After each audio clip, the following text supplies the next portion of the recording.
अजय जी, मेरा आपसे एक क्वेश्चन है रिलेटेड टू स्टॉक मार्केट। हम अक्सर सुनते हैं कि लोग स्टॉक मार्केट में बड़े जोश से एंटर करते हैं और कुछ टाइम बाद वो स्टॉक मार्केट से बाहर हो जाते हैं और बहुत पैसा जो भी उनका हार्ड अर्न मनी होता है वो लूज़ कर लेते हैं। ऐसा क्यों? अरविंद जी, इसका जो मेजर कारण एक ही है, जो शॉर्टकट्स। बंदा जो आता है मार्केट में वो सोचता है कि मैं यहाँ पे रिटर्न बहुत बनाना चाहता है। रिटर्न परसेंटेज के चक्कर में वो अपनी सारी कैपिटल लूज़ कर देता है।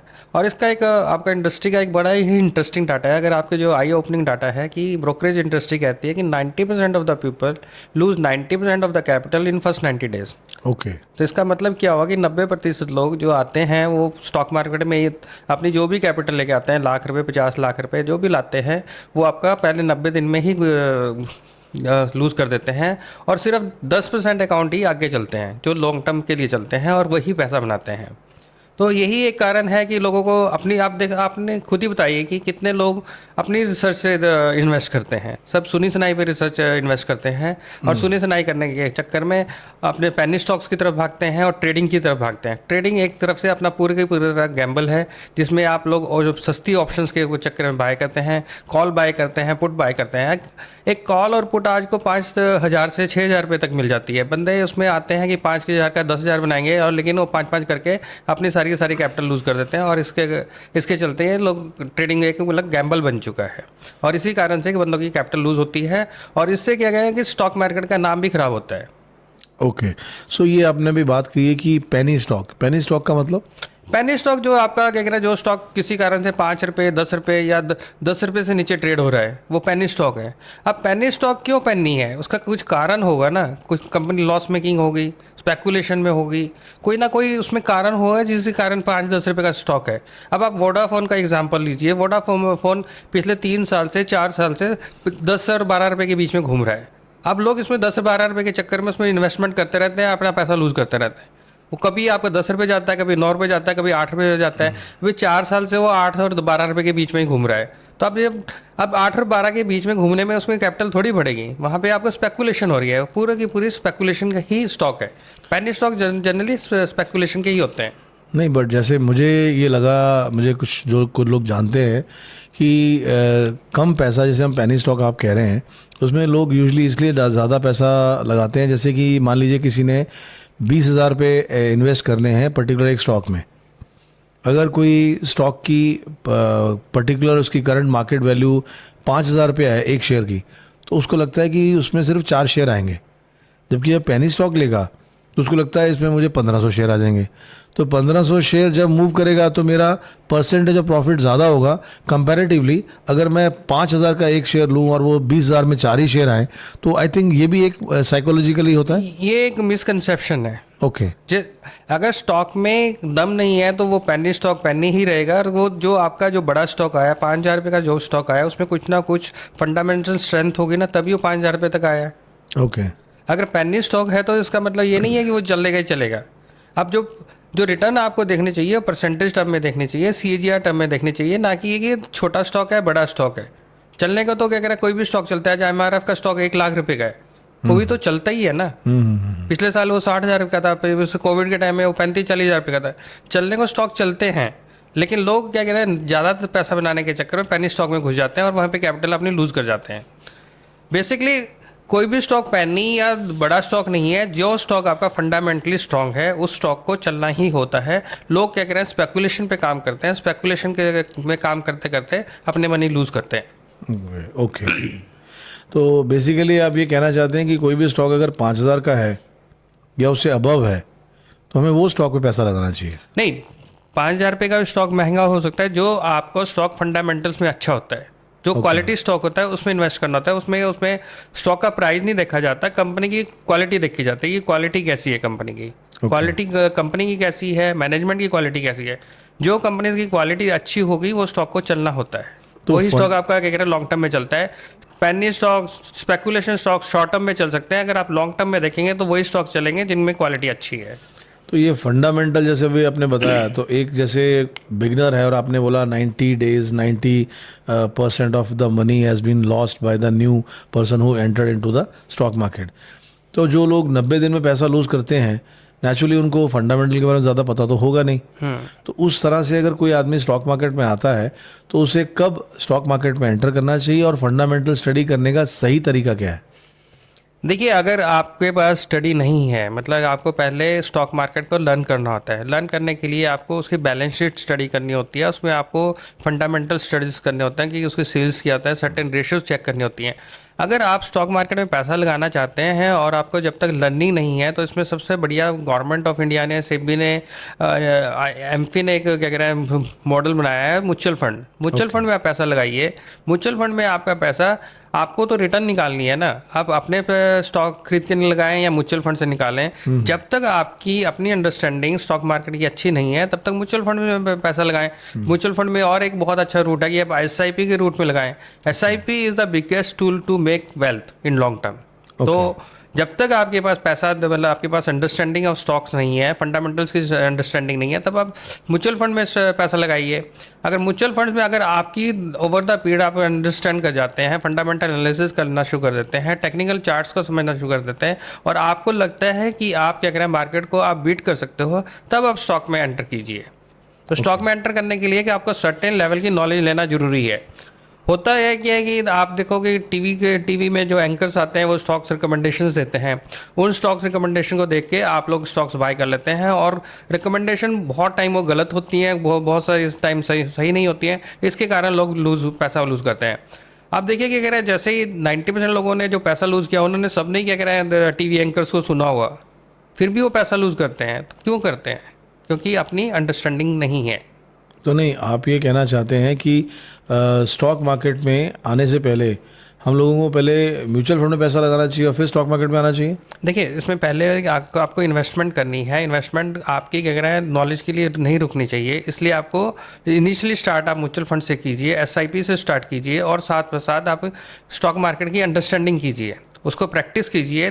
स्टॉक मार्केट में आपको क्या कह रहे हैं, यहाँ पे 3 साल 4 साल 5 साल जब एक्सपीरियंस हो जाता है, उसके बाद आपको कह रहे हैं एक्सपीरियंस होता है, उस एक्सपीरियंस को लेकर आप स्टॉक मार्केट में इन्वेस्ट कीजिए। ओके, तो राजेश जी, जो मेरी अंडरस्टैंडिंग है उसके हिसाब से आप ये कहना चाहते हो कि स्टॉक मार्केट में ट्रेडिंग करने से पहले हमको एसआईपी में एंटर करना चाहिए, म्यूचुअल फंड में, और उसके बाद में हमें ट्रेडिंग स्टार्ट करना चाहिए। आप ये कहना चाहते हो? नहीं, मैं जो कहना चाह रहा हूँ, मैं ये कहना चाह रहा हूँ अरविंद जी, कि जो आपकी इन्वेस्टमेंट जर्नी है वो आपकी जितनी जल्दी स्टार्ट होगी उतना ही आपके लिए अच्छा रहेगा। इन्वेस्टमेंट जर्नी आपकी लर्निंग के लिए रुकना ही नहीं चाहिए। इन्वेस्टमेंट जर्नी आपकी, जब बंदा अर्निंग करना शुरू करता है, तो तभी उसको अर्निंग की पहली अर्निंग के साथ ही इन्वेस्टमेंट कर दे। तो जो मार्केट में जो कंसेप्ट चलता है, वो कंसेप्ट जो लॉन्ग टर्म में काम करता है, वो ये कहता है कि don't time the market, give time to the market. Okay. अगर आप मार्केट को टाइम दोगे तो ये वेल्थ क्रिएट करेगी।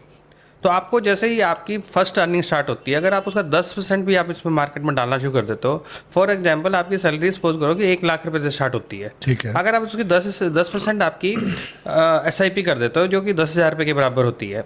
अगर आप 16 साल तक 10,000 रुपये की एसआईपी चलाते हो, और जितनी आपकी इनकम साल में बढ़ जाती है, सपोज करो कि आपके अगले साल में आपकी सैलरी 10% बढ़ गई, तो आपकी सैलरी 1,10,000 होगी, तो आप अपनी एसआईपी का अमाउंट 11,000 कर दीजिए। ओके। तो अगर आप 10% करते हो, तो 16 साल में आपके पास फंड जो है 1 लाख वाला है, जो आपकी 10,000 रुपये की एसआईपी है, उसका 3 करोड़ रुपए प्राइस होगा, वेल्थ होगा। अच्छा। आप 3 करोड़ रुपए आप 16 साल के बाद 3 लाख रुपए महीना निकाल लीजिए। नहीं, बट इसमें इन्फ्लेशन भी तो आएगा ना सर? तो आपके तो फंड तो बढ़ रहा है ना सर। ओके। फंड तो आपका 3 करोड़ रुपए का 3 लाख रुपए महीना निकाल लीजिए।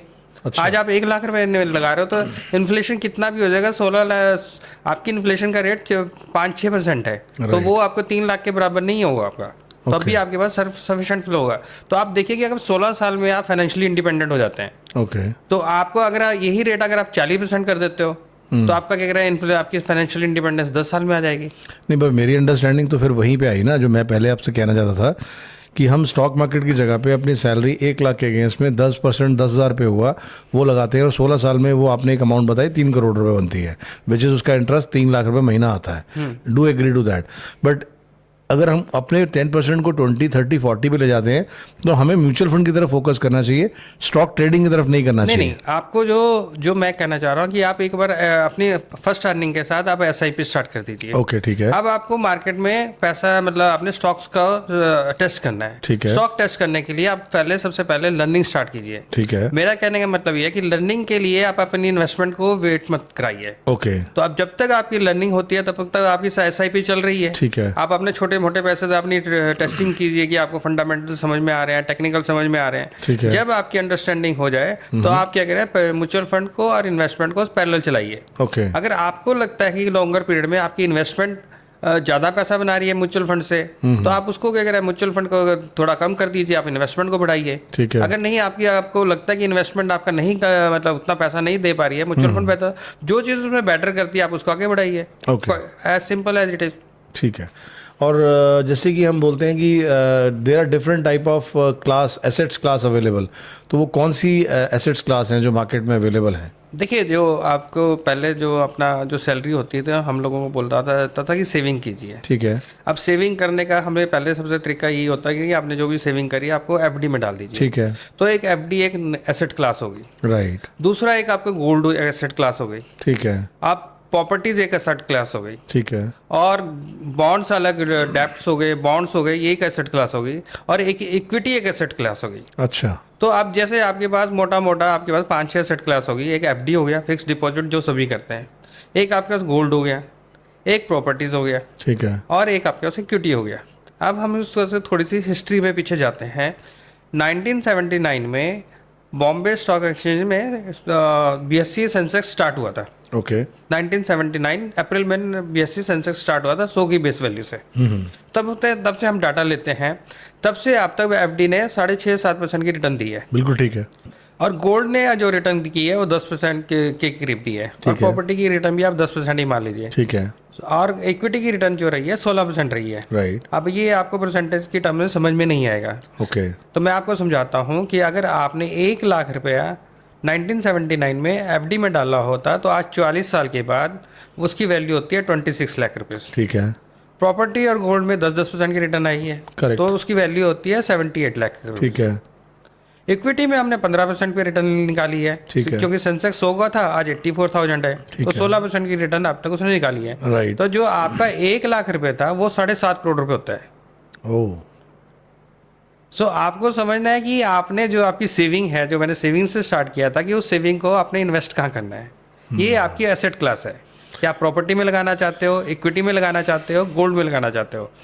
जो बड़े लोग होते हैं वो थोड़ा थोड़ा मिक्स सब में डालते हैं। अच्छा। इक्विटी में 50% डालते हैं, 20-30% गोल्ड में डालते हैं, 20-30% प्रॉपर्टीज में डालते हैं। क्योंकि ये जितनी भी एसेट क्लास है एक दूसरे से कोरिलेटेड नहीं है। ठीक है। कभी गोल्ड चलता है तो इक्विटी डाउन होती है, जब इक्विटी डाउन होती है तो गोल्ड चल रहा होता है, सिवाय से वर्षा। तो इसलिए आपको क्या करें, सभी एसेट क्लास में थोड़ा थोड़ा डाल लोगे तो आपका बैलेंस पोर्टफोलियो बनेगा, जिसमें आपका रिस्क मिटिगेशन हो जाएगा। नहीं, बट आप ये कहना चाहते हैं कि मान लीजिए कि एक पर्सन की 1 लाख रुपए इनकम है, 10,000 रुपये मैंने म्यूचुअल फंड पे लगा दिया, बाकी के नेचुरली घर के खर्चे भी हैं, तो इस हिसाब से मैं ये बाकी जो आपने बताएं, गोल्ड बताया या प्रॉपर्टी बताया या बॉन्ड्स बताए, तो इन सब में भी मैं पैसे लगाऊं या मुझे मेरे ऑडियंस को ऐसा पैसा लगाना चाहिए, ये आप कहना चाहते हैं? नहीं, आपका जो 10,000 रुपये जो आपने लगाना है म्यूचुअल फंड में, वो थोड़ा थोड़ा सब में लग जाएगा। आज की तारीख में म्यूचुअल फंड आपका प्रॉपर्टीज के लिए भी अवेलेबल है, आपको गोल्ड फंड भी मिल जाएगा, डेप्ट फंड भी मिल जाएगा, और इक्विटी भी मिल जाएगा। तो आपके पास आज की जैसे प्रॉपर्टी में आज बड़ा 50 लाख रुपए लगाना होता है, लेकिन यहाँ पे सर्टेन म्यूचुअल फंड है जो आपके प्रॉपर्टी में इन्वेस्टमेंट कर आते हैं, जो आपके एज लॉन्ग एज 1,000 रुपये से भी स्टार्ट हो जाती है। ओके। तो हम लोग जो म्यूचुअल फंड का जो फंड्स का जो पोर्टफोलियो बनाते हैं, मल्टी एसेट्स फंड पोर्टफोलियो बनाते हैं, जिसमें कुछ पोर्शन आपका गोल्ड का होता है, इक्विटी का होता है, सारा जो आपके रिस्क के हिसाब से हम लोग उसको एलोकेट करके एक बैलेंस पोर्टफोलियो बना लेते हैं। प्रॉपर्टी लेनी चाहिए? प्रॉपर्टी लेनी चाहिए ऑफ कोर्स, बट एलोकेशन आपको अपने हिसाब से देखना चाहिए, गोल बेस करना चाहिए कि आपके गोल क्या हैं। नहीं, जैसे अब मेरे पास एक ऑप्शन है और मेरे को आज 6 साल हो गया इस इक्विटी मार्केट में, नॉलेज हो गया मेरे पास, और सेम टाइम मेरे पास एक फंड्स आए, लेट से 50 लाख रुपया या 1 करोड़ रुपया। अब वो 50 लाख 1 करोड़ रुपया मुझे इक्विटी में लगाने चाहिए या प्रॉपर्टी में लगाने चाहिए? आप रिटर्न को देखिएगा पिछली 5 साल तो के रिटर्न तो जैसे आप बता रहे हैं कि it is always equity is better. Yes, इसमें एक बड़ा अच्छा एग्जांपल है। आपने नाम सुना होगा, पीछे उनकी डेथ भी हुई थी, मिस्टर राकेश झुनझुनवाला। हाँ जी, हाँ जी, हाँ जी। उन्होंने 2004 में एक अपना स्टॉक बेचा था 20 करोड़ रुपए का। राइट। तो 20 करोड़ रुपए का उन्होंने क्राइसिल का स्टॉक था, वो 20 करोड़ का बेचा था। ठीक है। वो क्राइसिल का स्टॉक बेच के उन्होंने अपना घर बनाया था वो। ओके। आज उस घर की कीमत 200 करोड़ रुपए है। ठीक है। आप अंदाजा लगाओगे उस क्राइसिल के स्टॉक की कीमत कितनी होगी? कितनी है सर? 800 करोड़ रुपए। Oh my God. तो आई थिंक मैंने आपके क्वेश्चन का आंसर कर दिया है। Yes, true, I definitely got this कि अगर दोनों में ऑप्शंस लेनी जाए तो it is better to put the money in the equity than to put the money in property, because again it is we can with the data, yes it should be like this. Yes, ऐसा ही होना चाहिए। Yes. ठीक है। अच्छा, एक चीज़ और मैं आपसे पूछना चाहूँगा कि जैसे आपने ऑलरेडी बताया कि बहुत सारे एसेट्स होते हैं, तो इक्विटी पे ही हमें इन्वेस्ट करना, is it the right and wise decision? Return कि ऑल बिकॉज ऑफ रिटर्न की तो हमें जाना चाहिए। देखिए, आपको ना आपको एक 72 का रूल आपको माइंड में रखना चाहिए। ये 72 का बड़ा गोल्डन रूल है। ओके। आप जितनी आपकी रिटर्न एक्सपेक्ट कर रहे हो, अगर आप 72 को उस रिटर्न से डिवाइड करते हो, उतने साल में आपका पैसा डबल होता है। थोड़ा इसको एक्सप्लेन करोगे किसी एग्जांपल से? जैसे आपकी एफडी में रिटर्न आती है 6%, ठीक है। और आपका 72 का रूल, आपका 72 को 6 से डिवाइड कर लीजिए, अच्छा जी। तो 12 साल में आपका पैसा डबल होगा। ठीक है, गॉट इट। अगर आप इक्विटी की रिटर्न 15% मानते हो, हम्म। तो आपका क्या पैसा आपका 4-4.5 साल में डबल हो जाएगा। तो बेसिकली वही टाइम आपने और सेव आपका कर टाइम कहाँ पे ज़्यादा पैसा डबल करने में लग रहा है, वो आपको देखना है। जहाँ पे कम लग रहा है वहाँ पे लगाना है। Basically we always listen and say that time is money, time is money. And money again it's important, top पे तो वही आता है। डन। अच्छा, अब मैं एक चीज़ और पूछना चाहूँगा, like which is a better, direct stock investment और म्यूचुअल फंड? सर, ये क्वेश्चन हमारा पहले आंसर हो चुका है कि जब तक आपके पास नॉलेज नहीं है तब तक म्यूचुअल फंड अच्छा है। जिस दिन आप म्यूचुअल फंड की रिटर्न को बीट करना शुरू कर दोगे, उस दिन डायरेक्ट स्टॉक अच्छा है। और म्यूचुअल फंड के अंदर में कैसा रहता है? कोई लमसम रहता है, SIP रहता है, कौन सा बेटर है? लमसम आपको क्या कह रहे हैं, जब मार्केट क्या कह रहे हैं डाउन होती है तब लमसम लगाना चाहिए, otherwise SIP is better. But again ये नॉलेज की बात है, और इनिशियल स्टेज पे तो सिप के लिए इतना नॉलेज तो बिगनर के पास नहीं होगा, तो फिर वो लमसम लगाए या SIP करे? SIP करे, तो थोड़ा एक्सपीरियंस आ जाए, फिर लमसम अगर मार्केट डाउन है तो उसको नहीं, उसमें एक लमसम लगाने का गोल्डन रूल है कि जब आपकी निफ्टी की एक पी वैल्यू बोलते हैं, पी प्राइस अर्निंग वैल्यू होती है। अगर बंदे को इतनी नॉलेज थोड़ा सा गेन कर ले, तो जब उसकी 5 साल की एवरेज से नीचे प्राइस चल रहा हो, ठीक है, तब आप लमसम लगाइए, अदरवाइज SIP लगाइए। अच्छा, 5 साल से एवरेज से सपोज करोगे जैसे अभी निफ्टी की जो पी वैल्यू चल रही है 24 चल रही है, और उसकी जो एवरेज है वो 25 के करीब है। ठीक है। अगर ये वैल्यू आपको आज की पी वैल्यू 20 तक आ जाए या 18 तक आ जाए, तब आपका लमसम लगाने का बहुत ही अच्छा टाइम है। Okay, that's the best time to invest in. जब आपकी क्या कह रहा है मीन एवरेज से नीचे चल रहा हो, तो आप क्या कह रहे हैं लमसम लगाइए, अदरवाइज आप SIP मोड में रहिए। ठीक है। और ये भी अक्सर हम लोग सुनते हैं, इवन यूट्यूब्स में भी, और अक्सर बात करते हुए कि सर आदमी की लाइफ तभी बेटर है अगर वो फाइनेंशियल इंडिपेंडेंट है तो। So what basically exactly it means? Financial independence, आपने बहुत ये सुनते हैं वर्ड। फाइनेंशियल इंडिपेंडेंस कुछ नहीं है जब आपकी पैसिव इनकम एक्टिव इनकम से ज़्यादा हो जाए। ओके। अब पैसिव इनकम क्या है? पैसिव इनकम ये है कि जो पैसे की रिटर्न, आपके रिटर्न से आपका जो इन्वेस्टेड मनी है, या आपका जैसे आपने घर में रेंट दिया है, रेंटल इनकम आपकी, जो आप काम कर रहे हो, दिन भर 24 घंटे काम करते हो, उस काम का जो आपकी एक्टिव से जो सैलरी है या जो आप बिजनेस कर रहे हो उससे ज़्यादा हो जाए, तो आपकी फाइनेंशियल इंडिपेंडेंस है। ओके। तो ये इसको अचीव कैसे किया जा सकता है? इसको सबसे बढ़िया तरीका तो जी SIP है। छोटा छोटा लगाइए और लॉन्ग टर्म के लिए लगाइए। आप जैसे मैंने बताया कि साली जैसे सैलरी का 40% लगाएंगे तो 10 साल में आपका फाइनेंशियल इंडिपेंडेंस हो जाएगी। ओके। ऐसे हम लोग बोलते हैं एप्रिशिएटिंग एसेट्स के वर्सेस अगर हम डेप्रिशिएटिंग एसेट्स को कंपेयर करें तो वो कैसे रहेगा? देखिए, डेप्रिशिएटिंग, जो रॉबर्ट कोविस्की ने एक बड़ी अच्छी किताब लिखी है, पुअर डैड रिच डैड। हाँ जी, it's very famous. Yes, very dad. Yes. उसने सिर्फ ये बताया कि जो चीज़ आपकी पॉकेट में पैसा डाले, ठीक है, वो एसेट्स है। ओके। जो चीज़ आपकी पॉकेट से पैसा निकाले, वो लाइबिलिटी है। राइट। इन अदर टर्म्स, कि जो चीज़ आपकी पॉकेट में पैसा डाले वो अप्रिशिएटिंग एसेट्स है, जो आपकी चीज़ आपकी पॉकेट से पैसा निकाले वो डेप्रिशिएटिंग तो एसेट है। घर को क्या लोगे आप? है जी। घर को क्या लोगे? घर एसेट्स भी है लेकिन डेप्रिशिएटिंग एसेट है। एक एसेट्स आपकी क्या कह रहे हैं प्रॉपर्टी है, अगर मल्टीपल एसेट्स आपका डेप्रिशिएटिंग एसेट्स है। ओके, एक प्रॉपर्टी है तो एसेट मान सकते हैं, बट मगर हम लोग ज्यादा इन्वेस्टमेंट आप प्रॉपर्टी सपोज में करो कि जैसे कार का ही आप एग्जांपल ले रहे हैं, घर में एक कार होना नीड है। ठीक है। अगर आप 3-4 कार ले रहे हो, नए नए मॉडल, हर मॉडल बाय कर रहे हो, तो वो आपके डेप्रिशिएटिंग एसेट है। Oh yes yes yes yes. जहाँ पे आपको वांट और नीड का डिफरेंस निकालना पड़ेगा। एक नीड बेस्ड खर्चा है, वो आपका एसेट्स कह सकते हो, ये नहीं तो ये डेप्रिशिएटिंग है। Okay, and what is the stage of investment journey?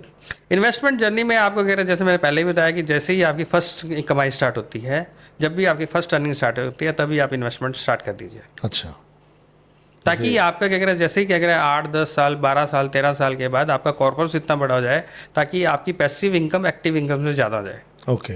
और दूसरा जो इन्वेस्टमेंट मैं आपको सजेस्ट करूंगा, मैं ये एक नया कंसेप्ट हम लेके आए हैं कि जब बच्चे का जन्म होता है तब आप एक इन्वेस्टमेंट जरूर कीजिए।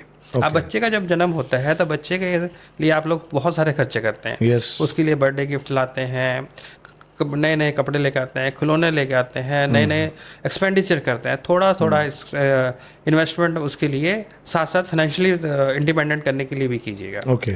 अगर आपको मैं एग्जांपल देता हूँ कि हमने एक नया 18-18-18 का रूल निकाला है अच्छा, व्हाट इज दैट?